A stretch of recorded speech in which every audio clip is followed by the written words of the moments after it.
Hello everyone, ICT virtual classes में आपका बहुत बहुत स्वागत है। तो जैसा कि आप जानते हैं, हम पढ़ रहे थे एटम परमाणु, और परमाणु में आज हम बात करेंगे ऊर्जा की एनर्जी।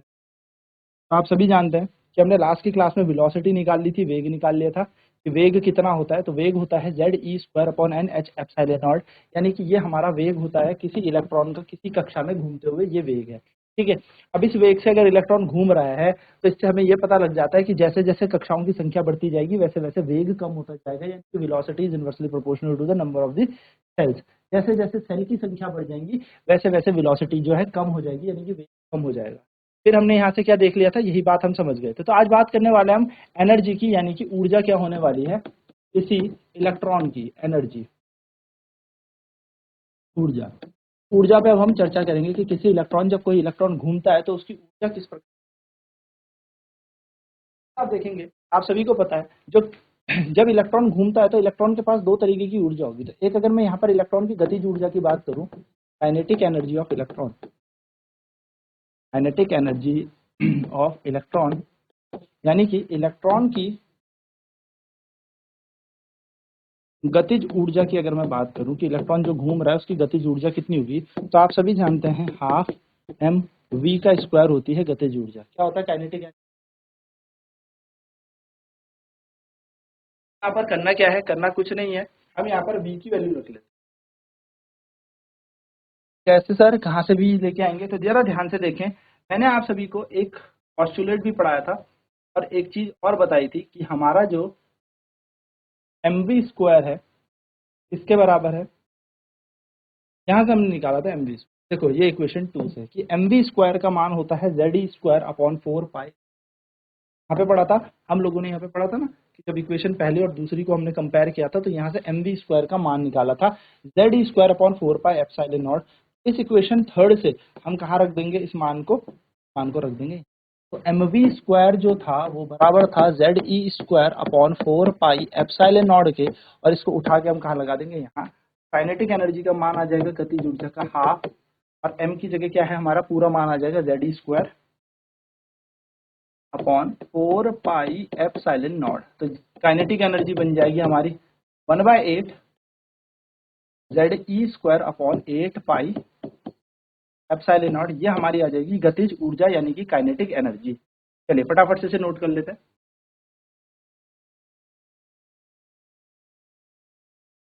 ये हमारे यहाँ पर क्या आ गई, काइनेटिक एनर्जी। ना साइड में ही अगर बात करें कि पोटेंशियल एनर्जी कितनी हो जाएगी एक इलेक्ट्रॉन की, potential energy of an electron, electron की स्थैतिक ऊर्जा।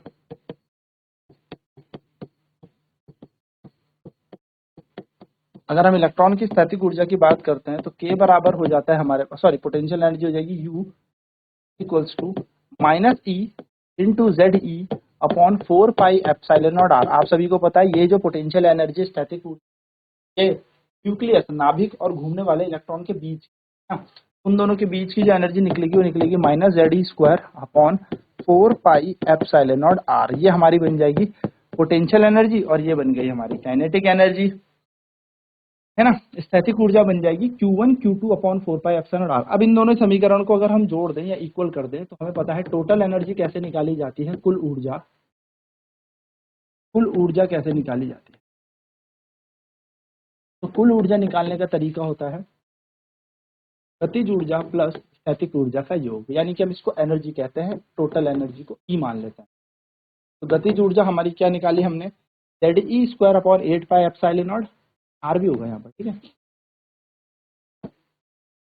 तो ZE²/8 पाई ε0r, प्लस की जगह प्लस, और यहाँ पर आ जाएगा -ZE²/4 पाई ε0r।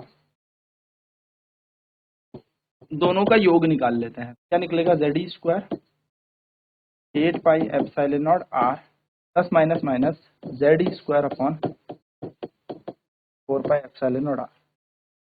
एनर्जी की बात करें टोटल, कुल ऊर्जा, तो कुल ऊर्जा क्या हो जाएगी, इन दोनों को सॉल्व कर लेते हैं।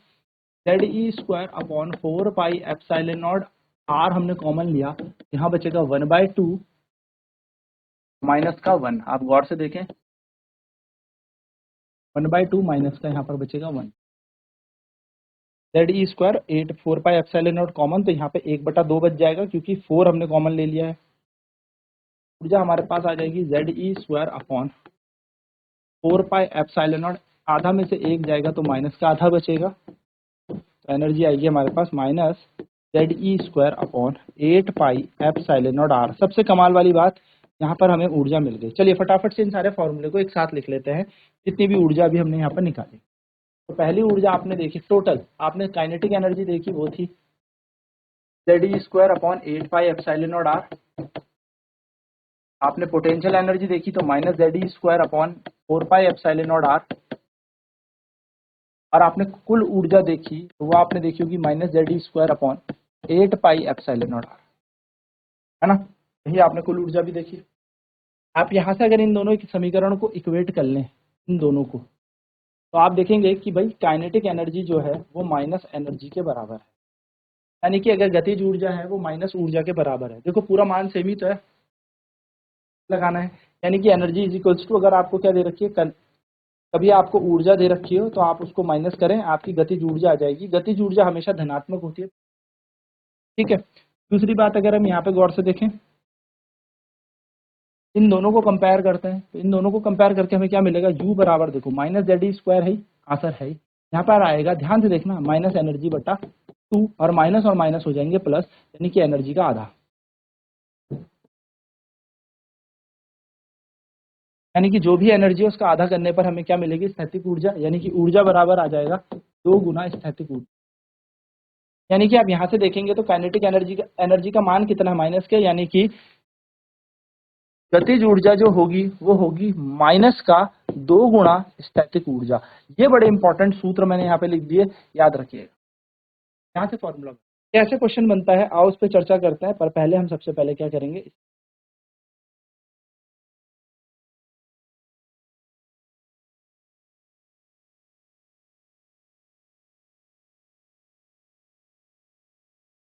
तो ये बेसिक से हमारा टोटल एनर्जी हमारी आ गई।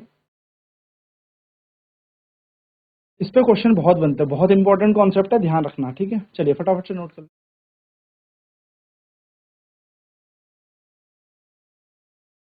तो कुल ऊर्जा हमारी कितनी आ गई, minus ZE² 8 pi epsilon not R। अब देखिए यहाँ पे ध्यान से देना, ये वाला बड़ा इंपॉर्टेंट है। अब ना जैसे क्वेश्चन में कैसे बनता है, यहाँ पे जरा समझना, आपसे बोलेगा तो टोटल एनर्जी है हाइड्रोजन की माइनस 13.6 EV है, ठीक है। मान लो एन बराबर पहली शेल पे इतनी एनर्जी है, वो बोलेगा फाइंड द काइनेटिक एनर्जी, गतिज ऊर्जा बताएं और स्थैतिक ऊर्जा बताएं। सिंपल सा क्वेश्चन हो सकता है ये एनर्जी कुछ भी हो, जरूरी नहीं 13.6 हो, 9.4 हो सकती है, कुछ भी हो सकता है। तो गतिज ऊर्जा कैसे निकाली जाएगी सर, देखिए कुछ नहीं करना गतिज ऊर्जा निकालने के लिए, गतिज ऊर्जा का सूत्र याद करो कि वो माइनस काइनेटिक एनर्जी के बराबर है, बस खत्म कहानी। तो आपको क्या करना है, माइनस एनर्जी के बराबर है ना टोटल एनर्जी, तो kinetic energy is minus of energy. तो काइनेटिक एनर्जी हमेशा धनात्मक आती है, क्योंकि कुल ऊर्जा हमेशा ऋणात्मक होगी, तो माइनस यहाँ पर, और माइनस का 13.6 EV, अपना आंसर आ जाएगा डायरेक्ट, प्लस का 13.6 EV। बस देखो इतना सही क्वेश्चन करना है, और वैसे आप करोगे तो लॉन्ग मेथड बहुत लंबा मेथड होगा। नेक्स्ट अगर बात करें यहाँ पर पोटेंशियल एनर्जी की,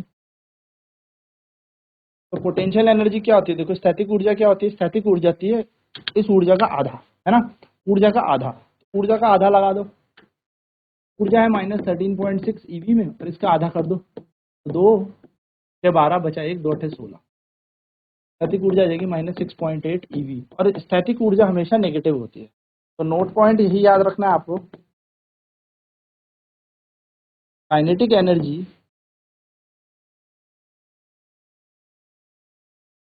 इज ऑलवेज पॉजिटिव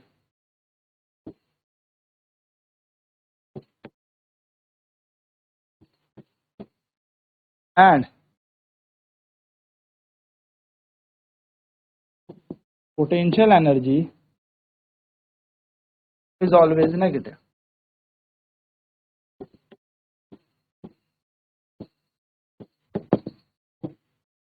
क्या नोट है,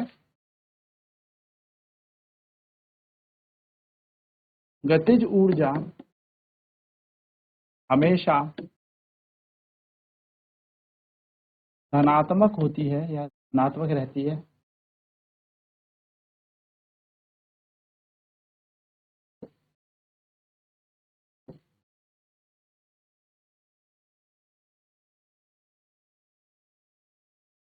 स्थैतिक ऊर्जा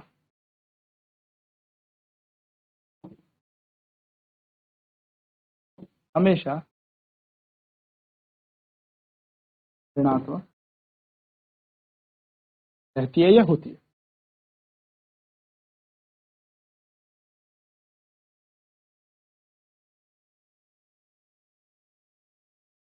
चलिए फटाफट से नोट कर लेते हैं अपने क्वेश्चन।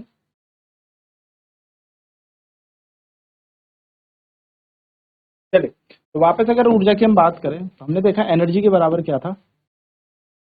अगर एनर्जी का सूत्र देखें, ऊर्जा का सूत्र देखें तो एनर्जी क्या आई थी हमारी, देखो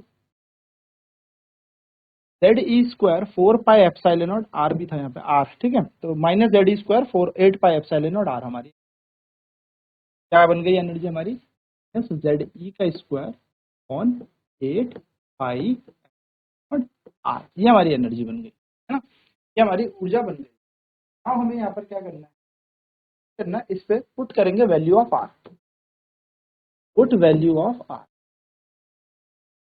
रेडियस का जो मान हमने निकाला था, क्या निकाला था sir, n² H² upon m π ZE²। ये हमने क्या निकाला था, रेडियस निकाला, त्रिज्या निकाली।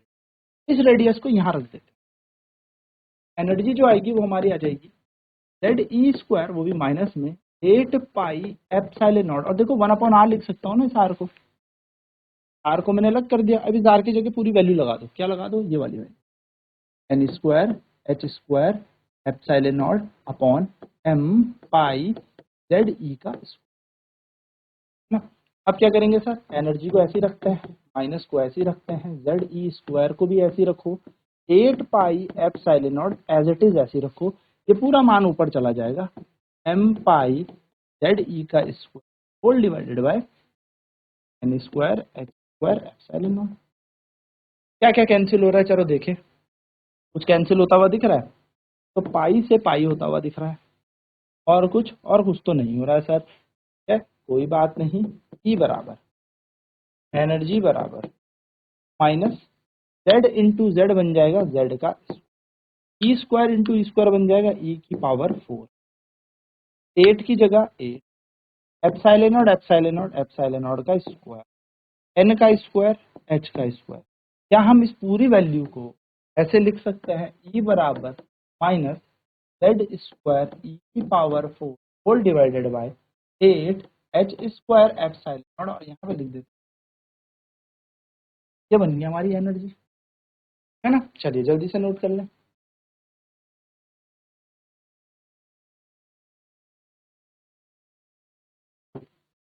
ये हमारी बन गई ऊर्जा, ठीक है। अब अगर मैं बोलूं इलेक्ट्रॉन जो है वो n=1 से कूद के n=2 पे गया, तो n=1 के लिए कितनी ऊर्जा आएगी। देखो इस इक्वेशन को दोबारा लिखते हैं, E बराबर माइनस Z² E की पावर 4 अपॉन 8 H² एप्सिलॉन0 का स्क्वायर, यहाँ पे है 1/n का स्क्वायर, यही हमने लिखा है। अब अगर इलेक्ट्रॉन की पावर 4 है ना, अगर n बराबर 1 से इलेक्ट्रॉन चलता है तो एनर्जी फॉर फर्स्ट शेल क्या आ जाएगी, माइनस Z² E की पावर 4 8 H का स्क्वायर एप्सिलॉन0 का स्क्वायर इंटू 1/n1 का स्क्वायर। और अगर एनर्जी जो है वो दूसरे पे स्टेट पे जंप कर जाती है, यानी कि n बराबर 2 पे कूद जाती है, तो energy for the second state will be, second state में कितनी आ रही है, माइनस Z² E की पावर 4 अपॉन 8 H² एप्सिलॉन0 का स्क्वायर इंटू 1/n2 का स्क्वायर। तो अगर मैं एनर्जी का गैप निकालूं, चेंज इन एनर्जी, तो वो निकलेगी E2 माइनस E1, यानी कि वो निकलेगी माइनस Z² E की पावर 4 अपॉन 8 H² एप्सिलॉन0 का स्क्वायर 1/n2 का स्क्वायर। ये तो माइनस में था, फिर बीच का माइनस होगा ये वाला, और यहाँ पर क्या है, ये वाली एनर्जी जो है माइनस की है, तो ये माइनस और ये माइनस एक दूसरे को क्या कर देंगे, प्लस कर देंगे। यहाँ पर आएगा प्लस का Z² E की पावर 4 अपॉन 8 H² एप्सिलॉन0 का स्क्वायर 1/n2 n1 का स्क्वायर। सिंपल, बस। तो हम क्या कर देंगे, यहाँ पर इस चीज को ऐसे लगा देंगे। अब क्या किया जाए सर, बस नहीं, अब तो कुछ भी नहीं करना, डेल्टा E बराबर 1 माइनस E2 भाई हम कर सकते हैं, क्यों कर रहे हो सर आप E1 माइनस E2, आपने तो E2 माइनस E1 लिखा था, ठीक है हम यहाँ पर ऐसे लिखेंगे, लेकिन यहाँ हम इसको अरेंज कर सकते हैं, प्लस वाले को आगे माइनस वाले को पीछे, तो हम बिल्कुल कर सकते हैं। तो हमने क्या कॉमन ले लिया, जेड स्क्वायर ई की power 4 8 H square epsilon not का स्क्वायर। यहाँ कितना बचा सर, यहाँ बचेगा 1/n1 का स्क्वायर माइनस 1/n2 का, दैट्स इट। ये आ गया हमारे पास एनर्जी, ये है हमारे पास चेंज इन एनर्जी या ऊर्जा के अंदर जब इलेक्ट्रॉन एक स्टेट से दूसरे स्टेट पे जंप करता है।